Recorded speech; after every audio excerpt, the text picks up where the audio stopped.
This is domestic coverage on Topacolate News. We're starting with a focus on education.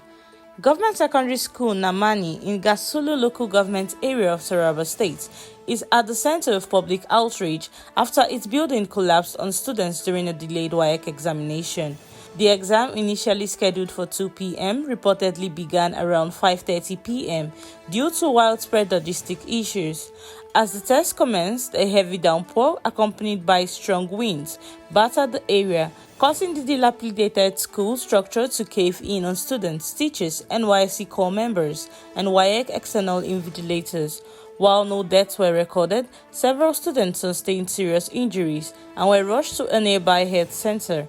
The incident, which also damaged nearby houses, forced some students to leave their school as late as 1 to 2 a.m. The collapse has sparked fresh criticism from Nigerians, who are calling it another tragic consequence of failed infrastructure and poor leadership in the education sector.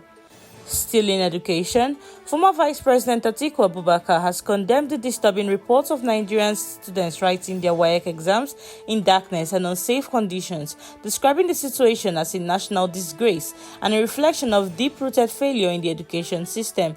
His reaction follows outrage over the delayed English language exam, which saw some students writing into the late night. The House of Representative Committee on Basic Education has summoned WAEC to appear within 24 hours to explain the lapses, while the National Association of Nigerian Students also slammed the examination body for the chaos.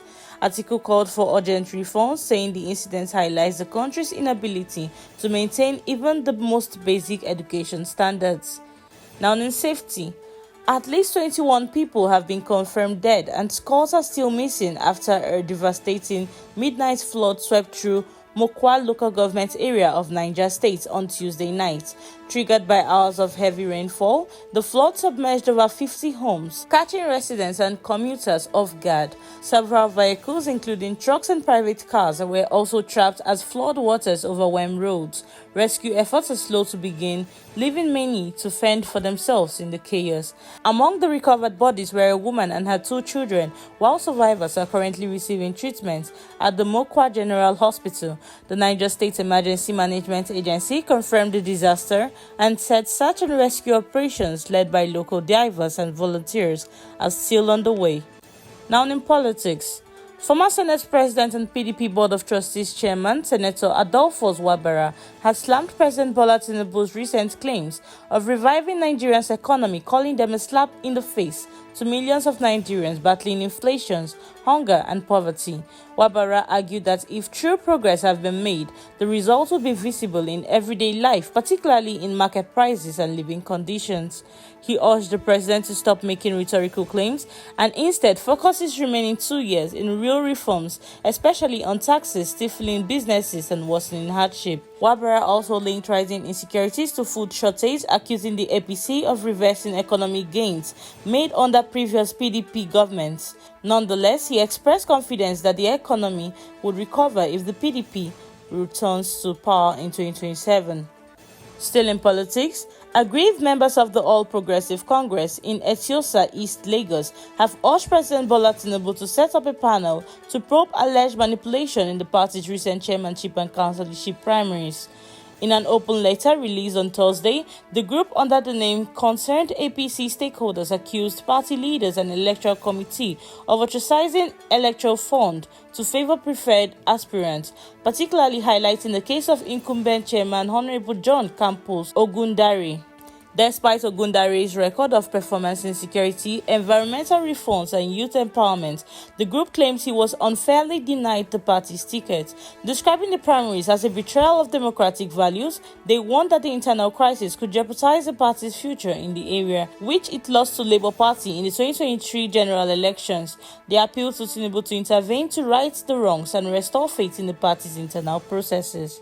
Now in crime. A feared kidnapper and murder suspect, David Uzuma Kamulu, widely known as MKs, has been killed during a police raid in Ruma Local Committee of Rivers State. The operation, carried out by Rivers State Police Command around 1 a.m., followed days of intelligence tracking. Police said Kamulu, wanted for multiple crimes, including the brutal beheading of a local security chief in January, opened fire on officers, sparking a shootout that led to his death. Weapons, ammunition, and charms were recovered from the scene, while other gang members escaped with gunshot wounds. Kamulu was described as a key figure in a kidnapping syndicate responsible for terrorizing travelers along the east-west road. Commissioner of Police Olubenga Adepoju praised the officers and urged the public to report any suspicious person or gunshot injury as efforts continue to apprehend the fleeing criminals. Now in business. As congestion worsened at Lagos ports, APM Terminal Apapa has clarified that the responsibility of evacuating empty containers rests solely with shipping lines, not the terminal operator. Terminal manager Steen Kunsen, in a Thursday statement, dismissed reports that APM Terminals was refusing to accept empties, calling such claims misleading.